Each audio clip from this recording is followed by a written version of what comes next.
আসসালামু আলাইকুম, মালিহা হোসাইন স্বাগত জানাচ্ছি এনটিভির দেশের খবরে। সংবিধানের ত্রয়োদশ সংশোধনী অবৈধ ঘোষণা করে দেয়া রায় বাতিল ঘোষণা করেছে আপিল বিভাগ। ফলে তত্ত্বাবধায়ক সরকার ব্যবস্থা সংবিধানে পুনর্বহাল হলো। তবে চতুর্দশ সংসদ নির্বাচন থেকে এই ব্যবস্থা কার্যকর হবে। প্রধান বিচারপতি ডক্টর সৈয়দ রেফাত আহমেদের নেতৃত্বাধীন আপিল বিভাগের পূর্ণাঙ্গ বেঞ্চ সর্বসম্মতভাবে এই রায় দিয়েছেন। রায়কে যুগান্তকারী বলে মনে করছেন রাষ্ট্রপক্ষ এবং আবেদনকারীরা। আরও জানাচ্ছেন হাসান জাবেদ।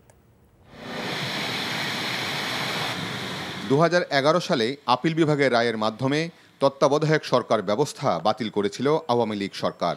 এরপর যে নির্বাচনগুলো হয়েছিল তার গ্রহণযোগ্যতা নিয়ে প্রশ্ন ছিল।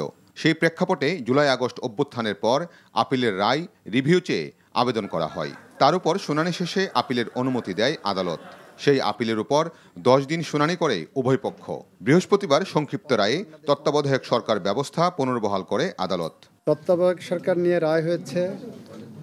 ওনারা অ্যাপেলেট ডিভিশন আগে যে জাজমেন্ট দিয়েছিলেন যে তত্ত্বাবধায়ক সরকার বাতিল বাই মেজরিটি, সেই রায়টা ওনারা সর্বসম্মতিক্রমে সেই রায়টাকে বাতিল করেছেন। তো ওনারা এটাকে প্রসপেক্টিভ ইফেক্ট দিয়েছেন, অর্থাৎ আগামী সংসদ ডিজলভ হওয়ার পরের থেকে এই রায় কার্যকর হবে। রায়ের ফলে নির্বাচন ব্যবস্থার স্থায়ী সমাধান হলো বলে মনে করেন আবেদনকারীদের আইনজীবীরা। একই সাথে আগের আপিল বিভাগ রাজনৈতিক উদ্দেশ্যে একটি দলের প্রভাবে তত্ত্বাবধায়ক সরকার ব্যবস্থা বাতিল করেছিল, যা বর্তমান রায়ে প্রতিফলিত হয়েছে বলে দাবি তাদের।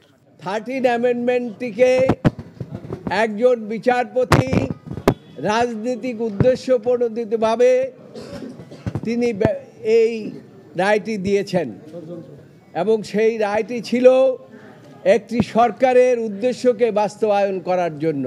তত্ত্বাবধায়ক সরকারের যে ফরমেশন এখন আছে সেখানে লাস্ট রিটায়ার্ড চিফ জাস্টিসই হবেন তত্ত্বাবধায়ক সরকারের প্রধান, কিন্তু এটা বর্তমানে কার্যকর হচ্ছে না।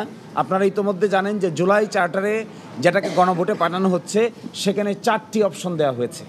এই 4টি অপশন যদি গণভোটে অ্যাকসেপ্টেড হয় তাহলে নতুন পার্লামেন্টে সংবিধান সংস্কার সভায় যদি এটা গৃহীত হয় তাহলে তত্ত্বাবধায়ক সরকারের ফরম্যাটে আমূল পরিবর্তন আসতে পারে। আমাদের এই তত্ত্বাবধায়ক সরকার ব্যবস্থা বাতিলের মাধ্যমে নির্বাচন ব্যবস্থাকে নির্বাচনে পাঠিয়ে দেওয়া হয়েছিল, যার ফলে তিনটি নির্বাচন আমাদের বিতর্কিত নির্বাচন হয়েছে, জালিয়াতি নির্বাচন হয়েছে।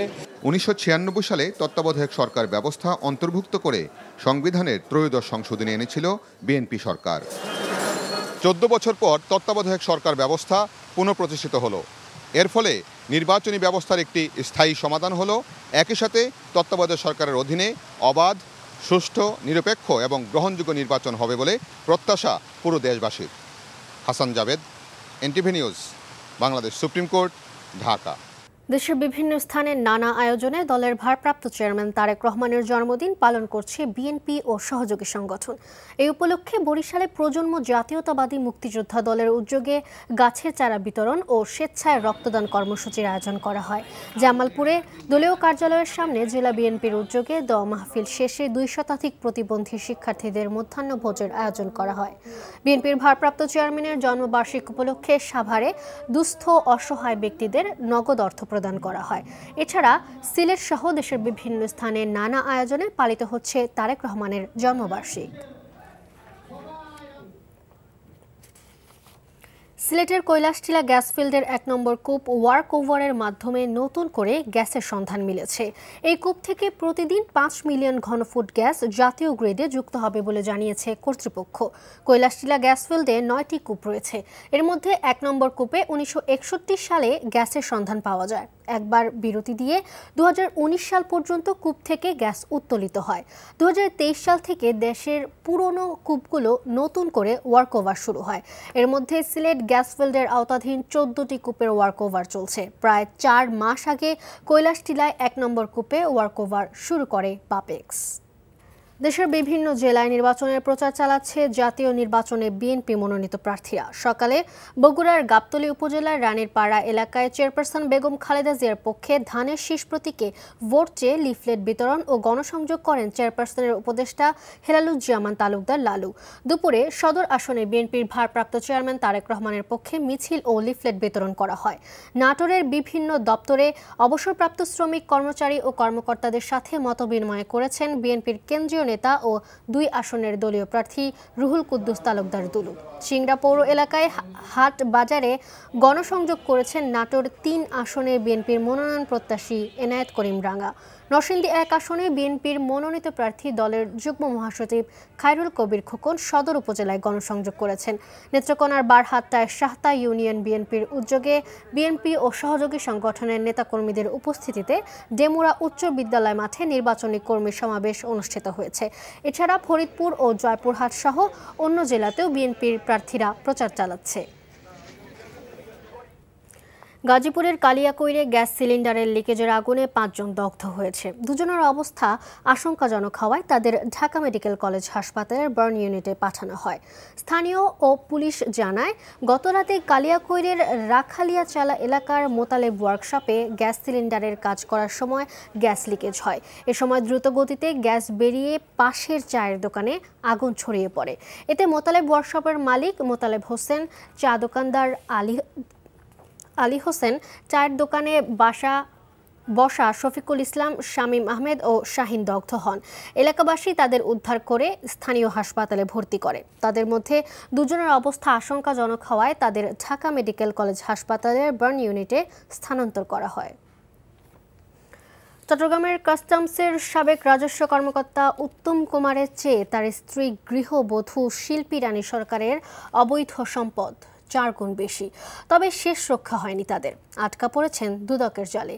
চট্টগ্রাম কাস্টমস হাউসের সাবেক সহকারী রাজস্ব কর্মকর্তা, বর্তমানে সিলেটে রাজস্ব কর্মকর্তা হিসেবে কর্মরত উত্তম কুমার ও তার স্ত্রী শিল্পী রানী সরকারের বিরুদ্ধে অবৈধ সম্পদ অর্জনের অভিযোগে আজ মামলা করেছে দুদক। দুদকের সহকারী পরিচালক সাইদ মোহাম্মদ ইমরান হোসেন জানান, দায়ের করা আলাদা 2টি মামলায় স্বামী স্ত্রীর বিরুদ্ধে 97 লাখ টাকার অবৈধ সম্পদ অর্জনের কথা বলা হয়েছে। মৎস্য বিভাগের সনদ জটিলতার কারণে ব্রাহ্মণবাড়িয়ার আখাউড়া স্থলবন্দর দিয়ে অনির্দিষ্টকালের জন্য ভারতে মাছ রপ্তানি বন্ধ হয়ে গেছে। সকাল থেকে প্রতিবেশী দেশ ভারতে মাছ রপ্তানি করতে পারছে না ব্যবসায়ীরা। জটিলতা না কাটলে প্রতিদিন অন্তত 1.5 কোটি টাকার রপ্তানি আয় কমবে বলে জানিয়েছেন ব্যবসায়ীরা। খোঁজ নিয়ে জানা গেছে, প্রতিদিন আখাউড়া স্থলবন্দর দিয়ে 50 থেকে 70 টন হিমায়িত মাছ রপ্তানি হয় ভারতে। প্রতি কেজি 2.5 মার্কিন ডলারে রুই, কাতল, পাঙাশ, তেলাপিয়া ও পাবদা সহ দেশীয় নানা প্রজাতির মাছ রপ্তানি হয়। আর মাছ রপ্তানির ক্ষেত্রে সনদ দেয় মৎস্য বিভাগ। নওগাঁয় বৈদ্যুতিক মিটার চুরির সঙ্গে জড়িত আন্তজেলা চোর চক্রের 7 সদস্যকে গ্রেফতার করেছে ডিবি পুলিশ। এ সময় তাদের কাছ থেকে বৈদ্যুতিক মিটার ও চুরির কাজে ব্যবহৃত 8টি মোবাইল ফোন জব্দ করা হয়েছে। দুপুরে পুলিশ সুপার মোহাম্মদ শফিউল সারোয়ার জানান, গতরাতে জেলার বিভিন্ন এলাকায় অভিযান চালিয়ে তাদের গ্রেফতার করা হয়। দীর্ঘদিন ধরে নওগাঁ, জয়পুরহাট এবং বগুড়া জেলায় রাতের আঁধারে বৈদ্যুতিক মিটার চুরি করে আসছিল সংঘবদ্ধ চোর চক্রটি। বেসরকারি খাতকে উৎসাহিত করা না গেলে খেলার মান উন্নয়ন করা কঠিন হবে বলে মন্তব্য করেছেন বয়সভিত্তিক ক্রিকেট টুর্নামেন্টের চেয়ারম্যান ও বাংলাদেশ ক্রিকেট বোর্ডের পরিচালক আসিফ আকবর। দুপুরে দিনাজপুর গড়ে শহীদ বড় ময়দানে ক্রিকেট মাঠে পরিদর্শনে গিয়ে মিট দি ক্রিকেটার্স এবং সংগঠকদের সাথে মতবিনিময় সভায় তিনি একথা বলেন। তিনি বলেন, দিনাজপুরে 2টি উন্নত মানের ক্রিকেট গ্রাউন্ড রয়েছে, সেখান থেকে খেলোয়াড় বাছাই করা সম্ভব। প্রকৃত খেলোয়াড় খুঁজে বের করাই লক্ষ্য বলেও জানান তিনি। এর আগে সকালে ঠাকুরগাঁওয়ে হাজিপাড়া এলাকায় শহীদ মোহাম্মদ আলী স্টেডিয়াম পরিদর্শন করেন আসিফ আকবর। এই ছিল দেশের খবরে। এই খবরের ভিডিও সহ আপডেট জানতে ভিজিট করুন NTV অনলাইন www.ntvbd.com। এছাড়াও NTVর জনপ্রিয় সব অনুষ্ঠান ও খবরের আপডেট জানতে ভিজিট করুন আমাদের ইউটিউব ও ভেরিফাইড ফেসবুক পেজ। 6টা ইভিনিং নিউজ দেখার আমন্ত্রণ রইল। ধন্যবাদ সবাইকে।